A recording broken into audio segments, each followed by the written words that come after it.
오늘은 교단이 지키는 순교 기념주일입니다. 교단의 순교자들의 순교적인 영성과 신앙 유산을 우리가 기억하면서 우리가 이어받아야 되고요. 그리고 이 신앙을 후손들에게 어떻게 전승시켜 나가야 되느냐 함께 기도하며 나가는 그런 거룩한 주일이기도 합니다. 여러분, 우리 교단은 어느 개신교 교단들보다 더 많은 순환을 겪고 더 많은 순교자를 낸 교단입니다. 일제시대와 6.25 동란을 거치면서 많은 순교자들을 낳은 교단이 바로 우리 성결교단입니다. 조치원교회 김동훈 전도사님, 철원교회 박봉진 목사님, 하립교회 임강호 전도사님, 병천교회 66명의 성도님들, 백암교회 서두성 목사님, 임자진리교회 이판일 장로님 외 48명의 성도님, 중동리교회 문중경 전도사님, 두암교회 윤임래 집사님 외 23명의 성도님, 또 6.25 때에 또 순교했던 성결교회 지도자들이 있어요. 박현명 목사님, 이건 목사님, 김유원 목사님, 최성모 목사님, 유세근 목사님, 박형규 목사님, 그 외 신학교 교수들이 또 많이 납북이 되셨어요. 여러분, 우리 성결교단의 마크가 백합화지요. 이 백합화인데 그냥 백합화가 아니라 가시밭의 백합화입니다. 가시밭의 백합화. 이 말은 무수한 역경과 고난 속에서도 믿음과 교회를 지키면서 115년, 지난해가 115년차 총회를 했거든요. 115년간 꾸준히 교회를 지키며 여기까지 성장해 왔어요. 오늘 남북 간의 이 관계가 참 갈등이 심화가 되고 핵전쟁의 위험이 더욱 커지고 이 사회의 빈부의 격차가 사회적 갈등이 심화되고 도덕적이고 영적인 가치와 질서가 무너지는 이 시대에 그리스도인들이 어떻게 십자가를 지고 희생함으로 이 세상을 변화시키고 살릴 수가 있겠는가? 또한 다음 세대에 우리의 자녀들이 어떻게 교회를 사랑하고 든든히 하나님의 교회를 세워나갈 수 있겠는가? 그런 가운데 희생적인 믿음과 영적인 유산을 그리고 비전과 소망을 그들에게 어떻게 남겨주고 보여줄 수 있을까? 여러분, 우리 장로님과 권사님과 집사님들이 이 부분에 한 번 정도는 고민을 하고 기도하고 또 함께 이 말씀을 나누면서 나가야 할 그런 시점이 아닌가 생각을 하게 됩니다. 앞서 제가 많은 순교자들에 관한 얘기를 했지만 그 순교자들의 개인적인 얘기보다는 오늘 성경에 나타난 순교자의 한 사람을 살펴보려고 합니다. 성경에서 말하고 있는 그 한 사람의 순교자가 바로 스데반 집사입니다. 그 스데반 집사의 믿음과 순교적 영성이 과연 어떤 것이었는가 한번 살펴보는 시간이 되었으면 좋겠습니다. 6장 8절에 보면 성경은 스데반 집사를 이렇게 소개하고 있어요. 스데반이 은혜와 권능이 충만하여 그랬어요. 은혜와 권능이 충만했다. 그리고 온 회당에서 어떤 자들이 일어나 스데반과 더불어 논쟁할세 스데반이 지혜와 성령으로 말함을 그들이 능히 감당하지 못하며 그랬어요. 스데반은 7 집사의 한 사람이죠. 초대교회가 세워져서 사도들이 말씀과 기도와 행정적인 여러 면을 감당하기에 부족했어요. 그래서 우리는 기도하는 일과 말씀 전하는 일에 전무하리니 교회의 집사들을 세워서 교회 행정적인 일, 그중에 구제하는 일을 담당을 시켰어요. 그때 7명의 집사를 세울 때에 선출된 집사가 스데반 집사입니다. 근데 이 스데반 집사가 구제를 담당하고 행정 일만 하는 게 아니라 말씀도 전하는 일을 했어요. 사람들에게 복음을 전했어요.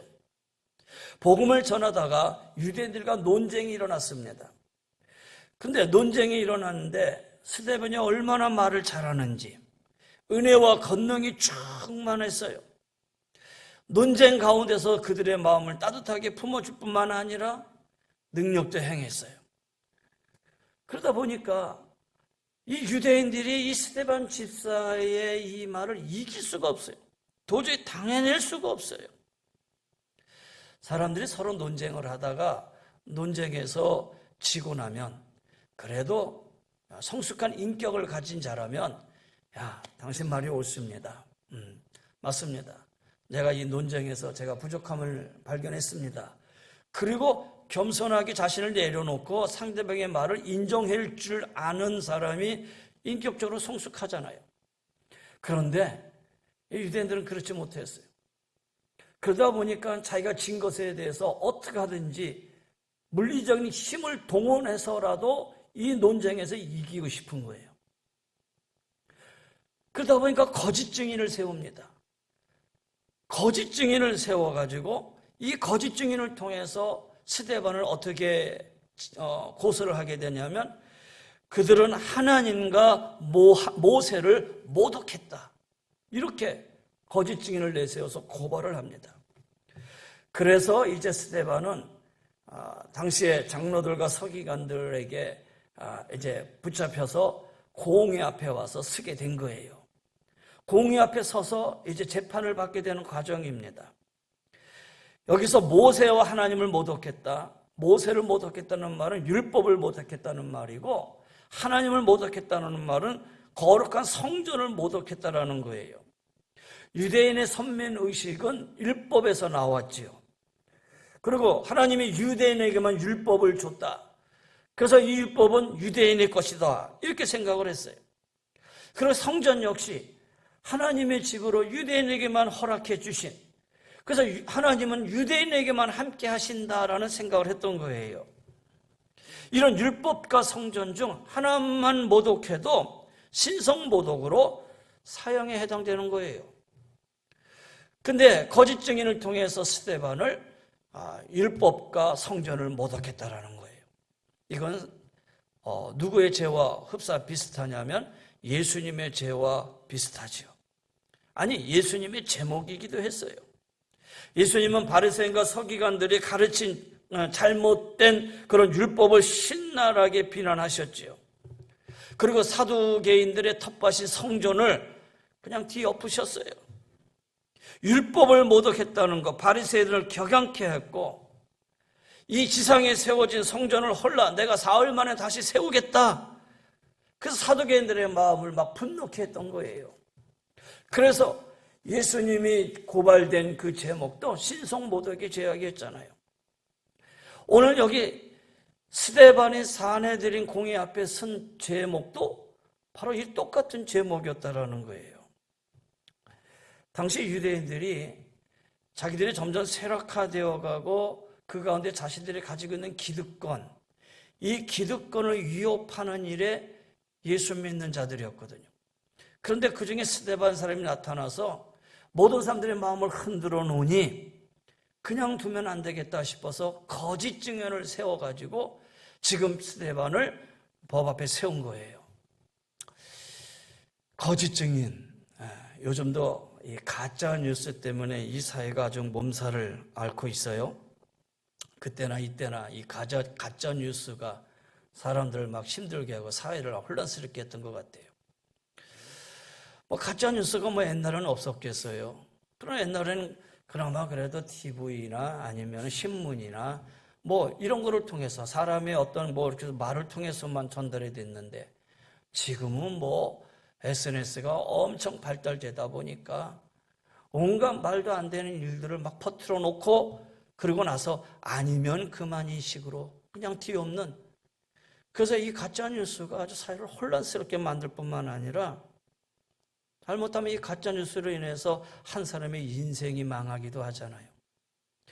이 가짜 뉴스로 인해서 거짓 증인으로 인해서 만약에 이 스데반이 지금 이 재판장에 섰다. 보통 사람 같으면은 어떻겠어요? 화병 걸렸겠죠. 하지도 않은 일을 했다고 하니까. 근데 이 스데반은 지금 어떠느냐? 억울한 일을 당하고 그냥 자기의 분노한 노한 마음을 막 표현하고 그런 게 아니라 6장 15절에 보니까 공회 중에 앉은 사람들이 다 스데반을 보니 그의 얼굴이 천사의 얼굴과 같더라.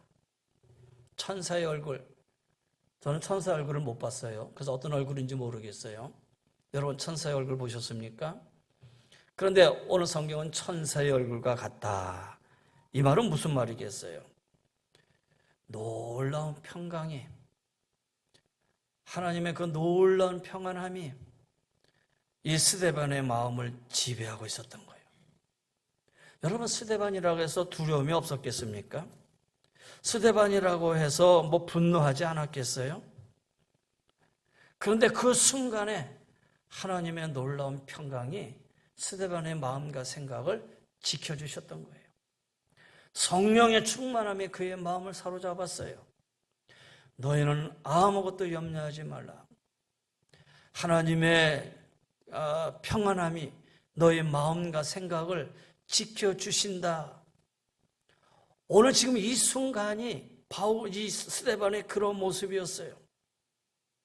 근데 여러분, 성령을 따라 살아가는 사람이 이런 환난과 위협 속에 이런 마음을 갖는다는 것이 그냥 한순간에 이루어진 일이냐?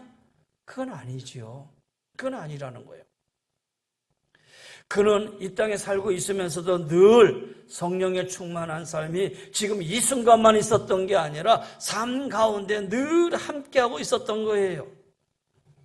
그러니 어느 순간 어느 때 어떤 위기와 환난이 닥쳐와도 성령의 충만함 속에 하나님의 평강이 그의 삶 속에 내재해서 그의 마음과 생각을 지켜줄 수 있었던 것이다라는 거예요.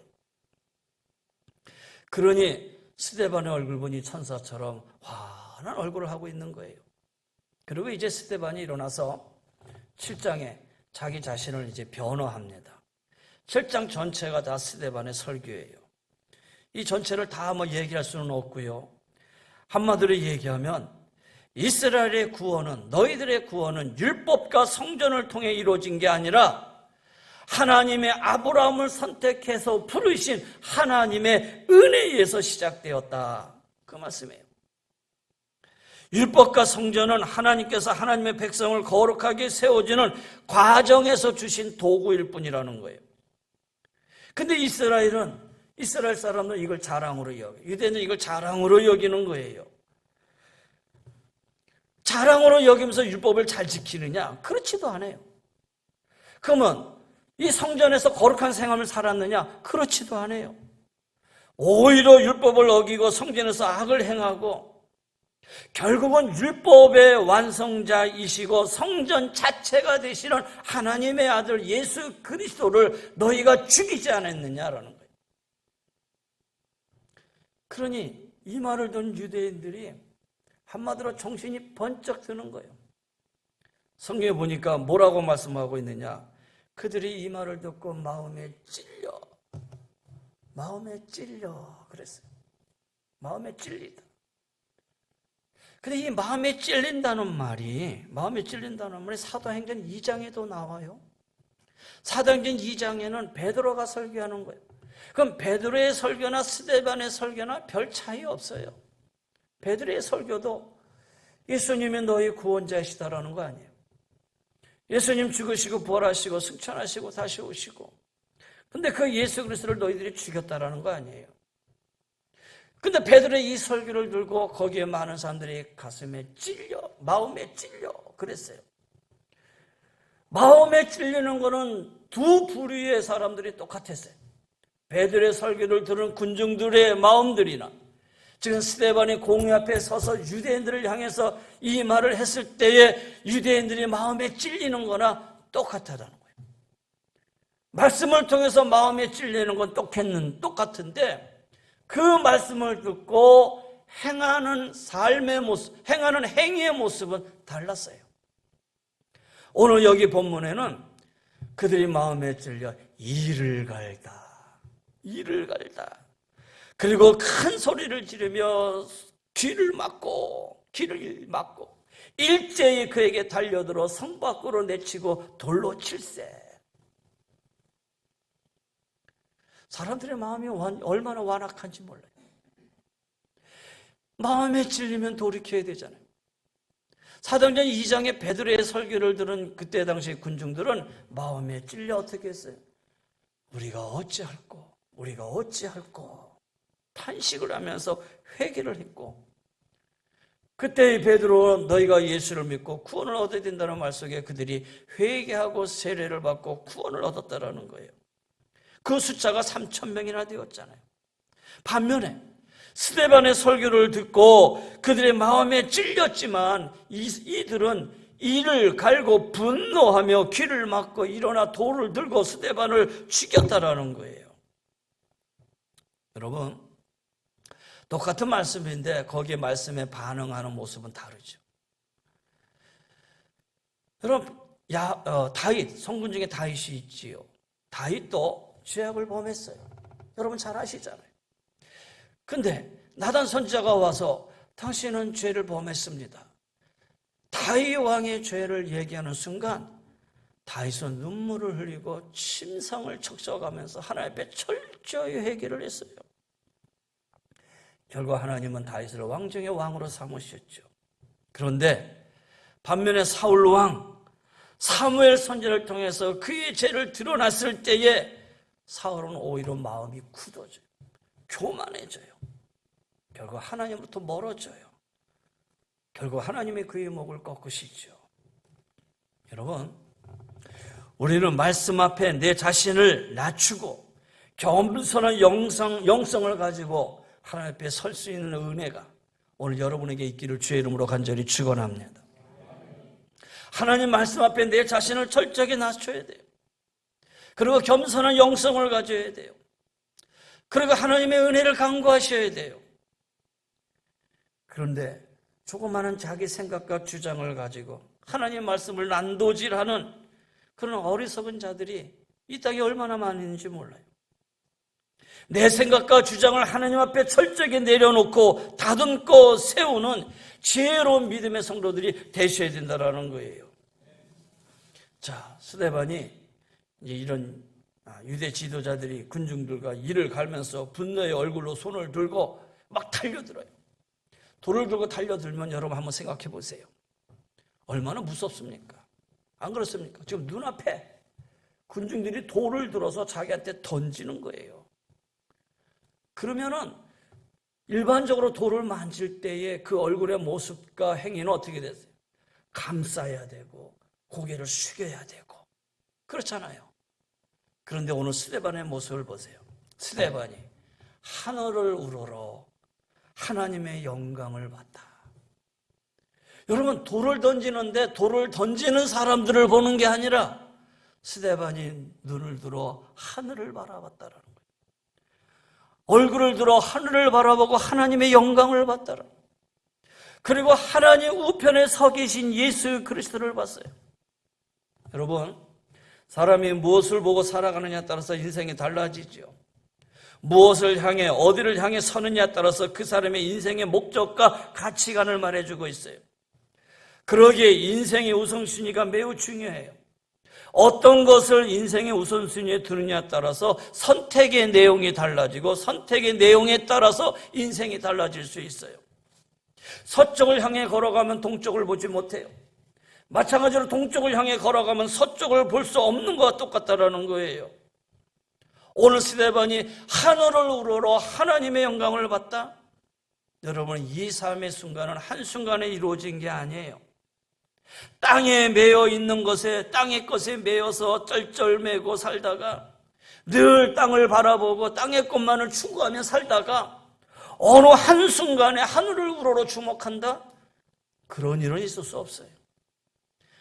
평생 내가 땅의 것을 바라보고 살았는데 마지막 죽음의 이 순간 속에 돌을 들고 달려드는 사람들의 이 순간 속에 하늘을 바라볼 수 있는 자가 어디가 있겠어요? 스데반은 평생의 삶 속에서도 늘 하늘을 바라보는 삶을 살았던 거예요. 그러니 마지막 그 순간 속에서도 얼굴을 들어 하늘을 바라보게 되었지요. 여러분, 우리는 매 순간 영적인 훈련과 지속성이 있어야 돼요.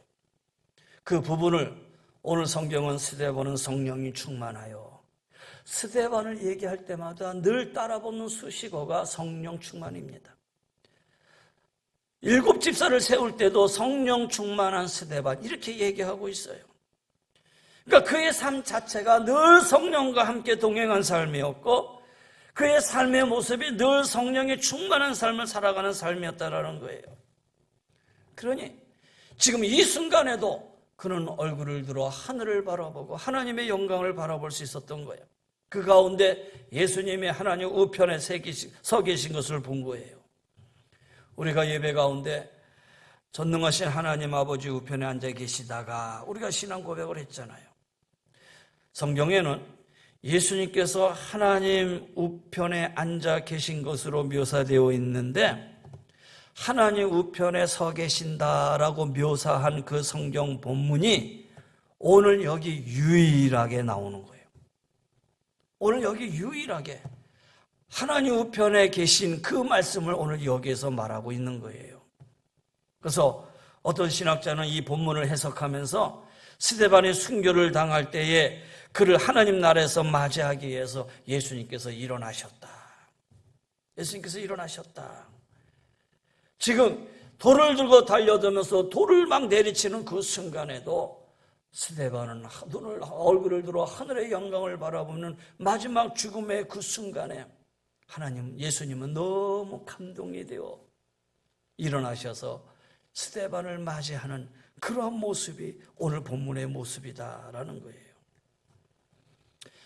사랑하는 성도 여러분, 우리가 이 땅에서 마지막 순간을 맞이할 때에 우리의 시선이 과연 어디를 향해 바라볼 수 있을까?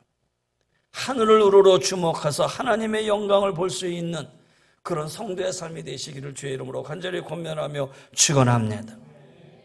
땅에서의 마지막 순간에 땅의 것에 매여 탄식하고 매이지 않고 땅의 것을 바라보면서 땅의 것만을 추구하다가 고개를 떨고 가는 인생의 삶이 아니라 마지막 순간에도 오히려 얼굴을 들어 두 팔을 벌려 하늘의 주님을 바라볼 수 있는 것, 여러분, 그것이 오늘 우리의 마지막에 있어야 할 신앙의 모습이 아닐까. 여러분, 신앙은 선택입니다. 넓은 길을 갈 것인지 좁은 길을 갈 것인지, 좁은 길 가는 것 분명히 힘듭니다. 그러나 진리에 대한 확신은 이 고통을 충분히 덮을 수 있어요. 자신의 길이 옳고 그 길 끝에는 영원한 생명이 있다는 확신이 오히려 즐거움을 가져다 준다는 거예요. 이 즐거움이 없다면 좁은 길 내내 우리는 갈등과 후회를 하면서 살아갈 수밖에 없을 거예요. 가톨릭에서는 순교를 3가지로 나눕니다. 적색 순교, 백색 순교, 녹색 순교 이렇게 나눕니다. 그러면 적색 순교는 뭐냐? 바로 이 스데반의 순교. 제가 초기에 말했던 순교의 피를 흘리며 죽어갔던 그런 순교를 적색 순교라고 그래요. 백색 순교가 있다고 그래요. 백색 순교는 뭐냐면 그의 생에 이 땅에서 속해 사는 삶이 아니라 이 땅을 떠나서 저 산속에서 수도사처럼, 사막 가운데서 수도사처럼 자기 자신 철저하게 금욕주의를 지켜나가면서 순교의 영성으로 살아가는 그 삶, 그거를 백색 순교라고 그래요. 그래서 수도자의 삶들이 백색 순교의 삶이라고 그러죠. 녹색 순교가 있어요. 녹색 순교는 우리가 이 땅에 살아가는 모든 그리스도인들이 주님의 말씀 가운데에 주님의 말씀에 순종하고 그 말씀을 증거하고 그리고 거기에 자기 자신을 온전히 드리는 것, 그것이 바로 녹색 순교라고 그러는 거예요. 그렇다면 오늘 우리 그리스도인들은 사실 적색 순교 하기에는 적색 순교하며 살아가는 사람들은 오늘 시대에는 거의 없지요. 그렇다고 우리가 살고 있는 이 삶의 현장을 떠나서 산속 깊은 곳에 들어가서 금욕하며 살아가는 그런 백색 순교하는 것도 원하지는 않을 거예요. 오늘 그리스도의 삶은 어떤 삶이 되느냐? 바로 이 녹색 순교예요.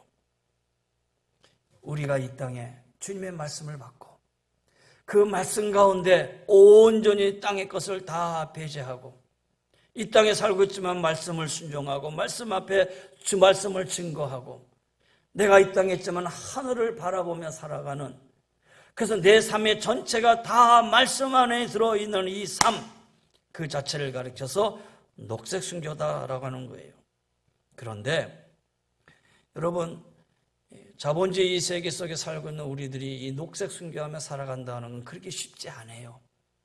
왜? 만몬이라고 하는 우상과 늘 싸워야 되잖아요. 싸워야 되잖아요. 그 싸움 속에서 이 녹색 순교조차도 우리는 그렇게 쉬운 게 아니라는 거예요. 모리와 함께하는 화일이라는 책이 있습니다. 거기 모리 교수가 이런 말을 합니다. 어떻게 죽어야 할지를 알면 어떻게 살아야 할지도 알 수 있다. 내가 어떤 모양으로 죽을까를 알게 되면 내가 오늘 어떻게 살아야 할 것인가를 알게 된다. 그런 의미라 그래요. 우리는 삶과 죽음을 별개의 것으로 생각하는데 삶과 죽음이 그렇게 별개의 것이 아니라는 거예요. 삶과 죽음이 곧 하나라는 거예요. 뭐 말장난처럼 생각하는지는 모르겠지만은 이런 의미예요.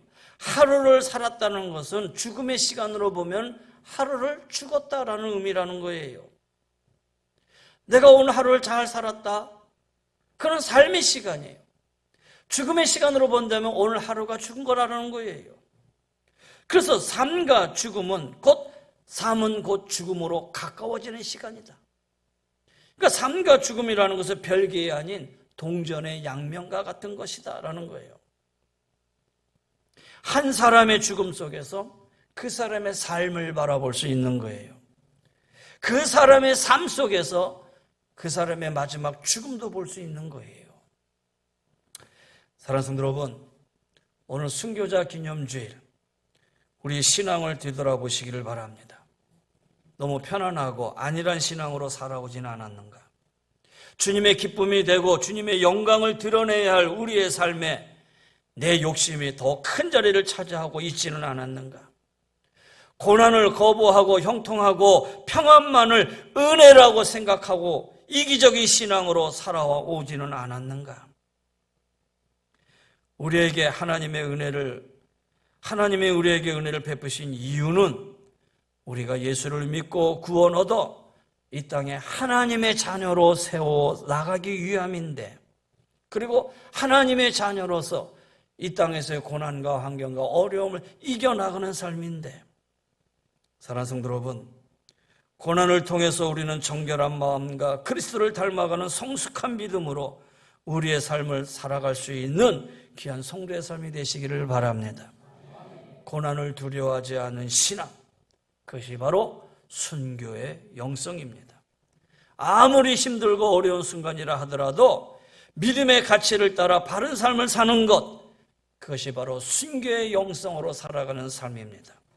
오늘 우리 성도들에게, 오늘 이 시대에, 오늘 성도들에게, 오늘 한국교회, 우리 교회에게 바라는 하나님의 기대가 있다면, 여러분 이 어렵고 힘들고 환난의 때에 하나님 여러분 순교의 영성으로 살아가기를 원하시는 것입니다.